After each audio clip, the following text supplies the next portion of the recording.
Rajkamal ஃபிலிம்ஸில் already Simbu அவரோட 48th film பண்ணிகிட்ருக்காரு. And then தக் லைஃப்லேயும் முக்கியமான ஒரு role பண்ணிகிட்ருக்காரு.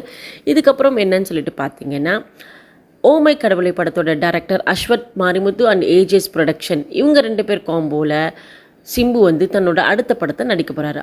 Already Ashwath Marimuthu and ஏஜேஸ் காம்போவில் இப்போது டிராகன் அப்படின்ற ஒரு படத்தை எடுத்துகிட்டு இருக்காங்க. அந்த டிராகன் படத்தோட ஹீரோ யாருன்னு சொல்லிட்டு பார்த்தீங்கன்னா பிரதீப் ரங்கநாதன். இந்த படம் முடிஞ்சோடனே சிம்பு படத்தோட வேலைகள் ஆரம்பிக்க இருக்குது. கார்த்தி நடித்த மெய்யழகன் படத்தோட ஸ்பெஷல் ஷோவை பார்த்துட்டு நிறைய பேர் படம் நல்லாயிருக்கு, அ ஃபீல் குட் மூவி அப்படின்னு சொல்லியிருக்காங்க. அண்ட் தென் இந்த படத்துக்கு அவரோட சம்பளம் எவ்வளோ அப்படின்றது ஒரு சின்ன டாக் போயிட்டுருக்கு.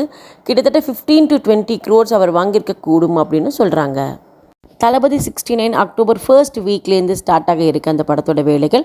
இந்த படத்தோட ஹீரோயின் யாருன்னு சொல்லிட்டு பார்த்தீங்கன்னா பூஜா ஹெக்டே தான். இவங்க வந்துட்டு சூர்யா 44ல் நடித்து முடித்த கையோட தளபதி 69ல் நடிக்க போகிறாங்க. இதை பற்றி அதிகாரப்பூர்வமான அறிவிப்பு கூடிய விரைவில் வரும். ரீசெண்டாக ஜெயம் ரவி ஒரு யூடியூப் சேனலில் என்ன சொல்லியிருந்தார் அப்படின்னு சொல்லிட்டு பார்த்தீங்கன்னா, என்னோட மகனோட பர்த்டே அன்றைக்கி கூட நான் ஹோட்டலில் வெயிட் பண்ணிட்டுருந்தேன். பட் இது தெரிஞ்சு ஆர்த்தி வந்துட்டு என் பசங்களை வந்துட்டு ஸ்ரீலங்கா கூட்டிகிட்டு போயிட்டாங்க. மோரோவர் எனக்குன்னு தனியாக எந்த ஒரு பேங்க் அக்கௌண்ட்டும் இல்லை. நான் என்ன செலவு செய்தாலும் அவங்க கணக்கு கேட்பாங்க. பட் அவங்க எல்லோரும் இஷ்டமாக செலவு செய்வாங்க. எனக்கு எந்த மரியாதையும் இல்லை. அதுக்காக தான் நான் விவாகரத்து பண்ணுறேன் அப்படின்ற ஒரு விஷயத்த ஓப்பனாக சொல்லியிருந்தார்.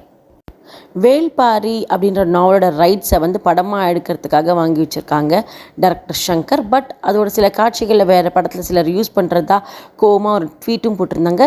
இப்போது சங்கர் வந்துட்டு தெலுங்கில் வந்து ஒரு படம் டைரக்ட் பண்ணியிருக்காங்க. அந்த படம் முடிஞ்ச உடனே வேள்பாரி படத்தை டைரக்ட் பண்ண ஆரம்பிச்சிருவாங்க. அண்ட் தென் அதில் நடிகர் சூர்யா நடிக்கிறதா இருக்காங்க.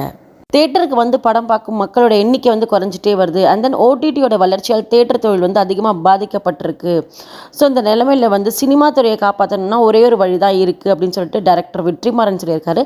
அவர் என்ன சொல்லியிருக்காருன்னு பார்த்தீங்கன்னா, நடிகர்கள் வந்து தங்களோட சம்பளத்தை 30 to 40% குறைச்சிட்டு பட்ஜெட்டுக்குள்ளே படம் எடுத்தாலே அப்போ தேட்டருக்கு வந்து படம் பார்க்கும் ரசிகர்கள் கொடுக்கும் பணமே பெரிய லாபத்தை கொடுக்கும்ன்ற ஒரு விஷயத்த சொல்லியிருக்காரு. விஜய் கூட நான் நடிக்க மாட்டேன்னு சொன்ன நடிகை யார் தெரியுமா? வேறு யாரும் இல்லைங்க, ஐஸ்வர்யா ராய் தான். ஏன் அவங்க அப்படி சொன்னாங்கன்னா, விஜய் என்னோட வயசில் சின்னவர், அவர் கூட நான் ஜோடியாக சேர்ந்து நடித்தா நல்லா இருக்காது அப்படின்ற விஷயத்த சொன்னாங்க. ஸோ மிஸ் வேர்ல்டு இல்லைனா என்ன, மிஸ் யூனிவர்ஸை வச்சு நம்ம தளபதி கூட படம் எடுக்கலாம் அப்படின்னு சொல்லிட்டு எடுத்த படம் தான் தமிழன். அந்த படத்தில் தான் பிரியங்கா சோப்ரா விஜய்க்கு ஜோடியாக நடிச்சிருப்பாங்க. இது மாதிரி குட்டி குட்டி அப்டேட்ஸ்க்கு நம்ம சேனலை ஃபாலோ பண்ணிக்கோங்க. தேங்க்யூ.